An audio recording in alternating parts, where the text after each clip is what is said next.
Friends, ভ্লগবাজ Bengali এন্টারটেনমেন্টের তরফ থেকে আপনাদের সকলকে অনেক অনেক ভালোবাসা জানাই। প্রথমেই আপনারা পাশে না থাকলে আমার এই ভিডিও করা কোনো মূল্যই হয়। যদি ভুল হয় অবশ্যই চ্যানেলের কমেন্ট বক্সে লিখে দেবেন আপনাদের মতামত, এবং ভালো লাগে অবশ্যই শেয়ার করতে ভুলবেন না এবং সাবস্ক্রাইব করতেও ভুলবেন না কিন্তু। ঠিক আছে, চলুন দেখে নেওয়া যাক আজকে আমাদের এই ভিডিও। আমি এই ভিডিওতে সাধারণত প্রাকৃতিক কিছু জিনিস আপনাদেরকে দেখাবো এবং শেয়ার করব। এটা আমাদের বাগানের মধ্যে সীমাবদ্ধ। চলুন দেখে নেওয়া যাক আমাদের আশপাশে বাগানে কী প্রাকৃতিক জিনিস আপনাদেরকে দেখাতে পারি এবং শেয়ার করতে পারি। চলুন, এটা প্রথমেই দেখাবো। আমাদের এই বাগানে অনেক কলা গাছ আছে, যেগুলো সাধারণত কাঁঠালের কলাই বেশি আছে। দেখে নেওয়া যাক প্রথমে। এই যে দেখুন, কাঁঠালের গাছ, কাঁঠালের কলা। এরপরে আমরা যাব বাঁদিকে, অর্থাৎ এই দিকটাতে। এই দেখুন, এখানে আমাদের আছে মনসা গাছ, মনসা তলায় আমরা সাধারণত মা এখানে মনসা গাছ পুজো দেয়।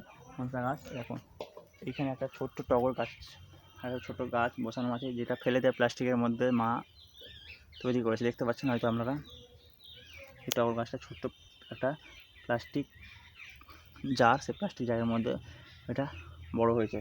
আর এই যে দেখতে পাচ্ছেন মাটির স্তূপটা, এটা আমাদের সামনেই এদিকে ছোটো ছোটো টপ করে বানানো হয়।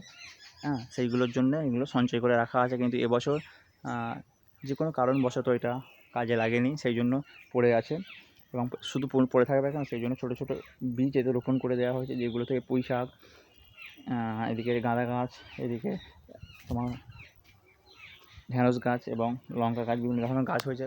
দেখতে পাচ্ছেন, আশা করব দেখতে পাচ্ছেন বিভিন্ন রকম গাছ হয়েছে। সবচেয়ে বড় কথা হলো এই যে সামনে বৃন্দা দেবী বসে আছে। বৃন্দা ঠাকুরানী আমার খুবই প্রিয়। একদম একদম আমাদের গেট মুখ থেকে একটু ঢুকেই বাঁ দিকে বৃন্দা ঠাকুরানীর মূর্তি। চলুন দেখে নেওয়া যায় সামনে, চলুন লেটস গো। এই যে রঙ্গন ফুলের গাছ, এই রঙ্গন ফুলের গাছ বা বাহারি গাছ যেটাকে আমরা বলি, যে নামেই ডাকুক না কেন, যাই হোক, এই টপগুলো টপ করা হয় সাধারণত। আর এই যে সাধারণত এদিকে গাছ আছে, এদিকে গাছগুলো টপ করা আছে, যেগুলো বিক্রির জন্য আমাদের ব্যবসার কাজে লাগে আর কি, বিক্রি হয় এগুলো। ছোটো ছোটো টপ বানিয়ে এগুলো মানে সাপ্লাই দেওয়া হয়। এই দেখে নাও, আমার সঙ্গে কিছুটা জিনিস শেয়ার করলাম। চলো এই ভাব থেকে দেখে নেওয়া যাক। দেখে নাও আমাদের এই যে বাগান, আর এই দিকটা, এই সাইডটা পুরোটাই এরিকা বাগান। ঠিক আছে, পুরোটাই এরিকা বাগান, এই সাইডটা পুরোটাই এরিকা বাগান। সঙ্গে ফলের গাছও কিছু আছে, আম গাছও আছে, আঁশফল গাছও আছে, প্লাস সবেদা গাছ আছে। এই যে আম গাছে আম হয়েছে, দেখতে পাচ্ছ নিশ্চয়ই, ওই যে আম। আর ওই যে ওইদিকে দূরে। ওকে, চলো এখানে যাক। আর এই যে ছোটো ছোটোগুলো ব্যবসার জন্য। আর এই যে উদ্যোগটা দেখো, এটা মায়ের একটা ভালো উদ্যোগ বলতে হবে। ছোটো ছোটো প্লাস্টিক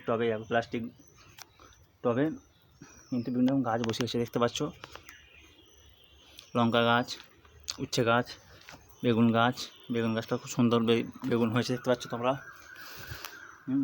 সবচেয়ে ভালো হচ্ছে এটা বেল ফুলের গাছ, যেটা ছোটো একটা এনেছিলাম, কিন্তু আজ অনেক বড় হয়ে গেছে। টবে করে মা বসিয়ে এটাকে বড় করেছে। চলো দেখে নেওয়া যাক আর কিছুটা অংশ। চলো লেটস গো। দেখো এবার অন্য কিছু একটা দেখায়। এটা হচ্ছে আমাদের পুকুর। পুকুরটা অভাবিত, আয়লা ঝড়ের পর থেকে অভাবিত হয়ে প্রায় পড়ে আছে, এবং মাছ ফেলা হয়নি বলে পুকুরটা নোংরা হয়ে পড়ে। চলো দেখে নেওয়া যাক অন্য প্রান্তে। তবে দেখে নিলেন মোটামুটি আমাদের আর কিছু উপস্থিত। আমি দেখাচ্ছি, ছোটো ভিডিও করছি, পরের বার নেক্সট ভিডিও করবো, আরও অনেক বড় করার চেষ্টা করবো, অনেক কিছু দেখানোর চেষ্টা করবো। আশা করি তোমাদের ভালো লেগেছে। আর এক পাশও দেখে দিই আমাদের বাড়িটা, নিশ্চয়ই ভালো লাগবে। তাহলে নেক্সট ভিডিওতে দেখা হচ্ছে আপনাদের সঙ্গে। আশা করি আপনারা ভালো থাকবেন, সুস্থ থাকবেন, সবাইকে ভালো লাগবে। আর অবশ্যই কিন্তু ভিডিওতে ভালো লাগলে সাবস্ক্রাইব করতে ভুলবেন না। Best of luck.